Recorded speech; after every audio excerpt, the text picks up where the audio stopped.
ஒரு பக்தர் கேட்டிருந்தாரு, எதற்காக நம்ம 108 முறை மந்திரம் ஜபிக்கிறோம் அப்படின்னு சொல்லிட்டு.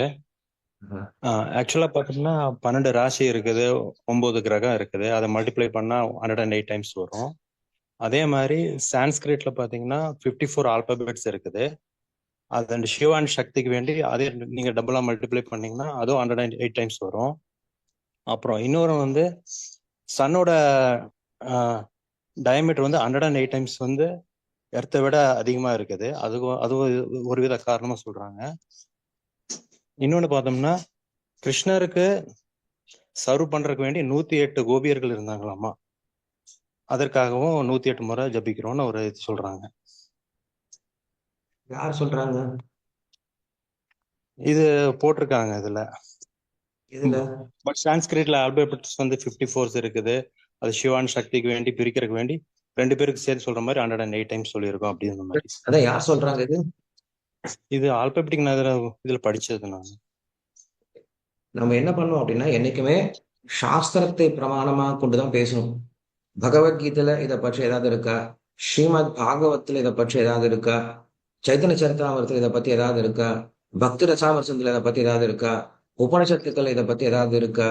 புராணங்கள் இதை பத்தி ஏதாவது இருக்கா? இதிகாசங்கள் ஏதாவது இருக்கா அப்படின்னு பார்க்கணுமே தவிர கூகுள்ல என்ன சொல்லி இருக்கு அப்படிங்கறத நம்ம பார்க்க கூடாது. நம்ம என்ன பண்றோம்னா, ஆன்மீகம் அப்படி வந்துருச்சுன்னா எதை வேணா பிரமாணம் எடுத்துக்கணும். இப்பதான் சொல்லி கொடுத்தேன் உங்களுக்கு. பிரமாணம் அப்படின்னு இருக்கணும் அப்படின்னா அது சாஸ்திர பூர்வமா இருக்கணும். சாஸ்திரத்துக்கு புறம்பான விஷயங்கள் எத்தனையோ யார் வேணா சொல்லிட்டு இருக்கலாம். அதெல்லாம் நம்ம என்ன பண்ணக்கூடாது, பிரமாணமா ஏத்துக்கூடாது. கண்டிப்பா ரீசன்ஸ் இருக்கலாம், பட் இதுதான் ரீசன் அப்படின்னு நம்ம தெரிஞ்சுக்க வேண்டிய அவசியம் கிடையாது.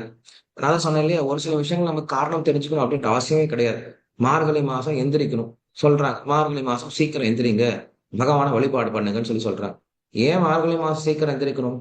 அதெல்லாம் தேவையே இல்லை, கேட்க வேண்டிய தேவையே கிடையாது. மார்கழி மாசம் சீக்கிரம் எந்திரிச்சு பகவான் வழிபாடு, அவ்வளவுதான். ஆண்டாள பண்ணா, அதை வந்து கோபியர்களும் பண்ணாங்க, அவ்வளவுதான். இதுக்கு என்ன பண்றாங்க, இப்ப சயின்டிபிக்கா நான் சொல்ல ஆரம்பிக்கிறேன்னு சொல்லிட்டு ஒரு சிலர் ஆரம்பிக்கிறாங்க. என்ன சொல்லுவாங்க? மார்கழி மாசத்துல காலையில ஓசோன் லேயர் ஓப்பன் ஆகும். ஓசோன் லேயர் ஓப்பன் ஆனா அங்கிருந்து நம்ம நல்ல ஃப்ரெஷ்ஷான காற்று வரும். அந்த காற்று நம்ம சுவாசிச்சோம் அப்படின்னா நம்ம லங்ஸுக்கு ரொம்ப நல்லது, நுரையீரலுக்கு ரொம்ப நல்லது. அதனால நம்ம பெரியவங்க சொல்லியிருக்காங்க, மார்கழி மாசம் சீக்கிரம் எந்திரிங்கன்னு சொல்லியிருக்காங்க அப்படின்னு சொல்லுவாங்க. இப்ப இதை கேட்ட என்ன தெரியுமா வரும்? மார்கழி மாசம் சீக்கிரம் தான் எந்திர சொல்லியிருக்காங்க. நான் என்ன பண்றேன், மார்கழி மாசம் சீக்கிரம் எந்திரிச்சு மொட்டை மடையில நடந்துட்டு இருக்குன்னு சொல்லி நடந்துட்டு இருப்பான். அவன் பஜனைக்கு வரமாட்டான் இல்லையா? சோ மார்கழி மாசம் சீக்கிரம் எந்திரிச்சு கோயில்ல பகவானுடைய பஜனைக்கு வர்றது அப்படிங்கிறது தான் அதனுடைய முக்கியத்துவம். சீக்கிரம் எந்திரிச்சு நான் 3 மணிக்கு எந்திரிச்சு மொட்டை மாடையில நடந்துட்டு ஓசோன் லேயர் வந்துருச்சு எனக்கு, ஓசோன் லேயர் வந்துருச்சு எனக்கு சுவாசம் பாக்குறது, அது வந்து மார்கழி மாசம் எந்திரிச்சு பிரயோஜனம் கிடையாது. அதனால நம்ம ஆன்மீக காரணங்கள் கண்டுபிடிக்கலாம். ஆனா எல்லாத்துக்கும் அறிவியல் காரணம் அப்படிங்கிறது நம்மளுக்கு தேவையும் கிடையாது. குலாப் ஜாமுன் சாப்பிடுறோம். குலாப் ஜாமுன் சாப்பிட்டா குலாப் ஜாமுன் ஏன் இனிப்பா இருக்கு அப்படின்னு யாரும் கொஸ்டினே கேட்கறது கிடையாது. குலாப் ஜாமுனை வாயில போடுறேன், இனிப்பா இருக்கு, அவ்வளவுதான் எனக்கு தெரியும், அவ்வளவுதான். அதுக்கு காரணம் எல்லாம் தேட தேவையில்லை. அதுக்கு காரணம் கேட்டா என்ன தெரியுமா சொல்லுவாங்க அறிவியல் ஆராய்ச்சியாளர்கள்?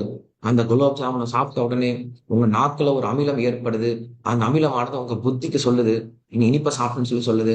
அங்க இருந்து டோப்பமைன் அப்படின்ற ஒரு சில அமிலங்கள் உங்களுக்கு ஓப்பன் ஆகுது. அந்த டோப்பமைன் அமிலங்கள் ஓப்பன் ஆகுறதுனால உங்களுக்கு அந்த குலாப் ஜாமுன் டேஸ்ட் தெரியுது.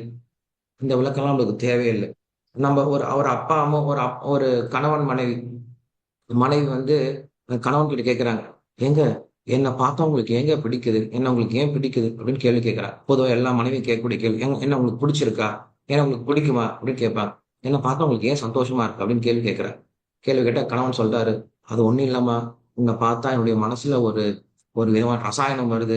அது மண்டையில இருந்து டோபமைன் எனக்கு ரிலீஸ் ஆகுது, அதனால பிடிக்குது அப்படின்னு சொன்னாங்கன்னா, என்னது, என்ன பார்த்தா ரசாயனம் வருது, மனசுல இருந்து டோபமைன் வருதா? என்னையா சொல்ற, பைத்தியம் பிடிச்சேன்னு சொல்லிட்டு நம்ம போயிடுவாங்க. உன்னுடைய குணங்கள் எனக்கு பிடிச்சிருக்கு, உன்னுடைய ரூபம் எனக்கு பிடிச்சிருக்கு, நீ பண்ணக்கூடிய சேவை பிடிச்சிருக்கு அப்படின்னு சொன்னா அவங்களுக்கு சந்தோஷமா இருக்கும். அதனால நாம் எல்லாத்துக்குமே அறிவியல் காரணம் தெரிஞ்சுக்கணும் அப்படின்ற அவசியம் கிடையாது. கிருஷ்ணருக்கு ஏன் 4 கை இருக்கு திடீர்னு ஒருத்தன் வந்து கேட்பான்.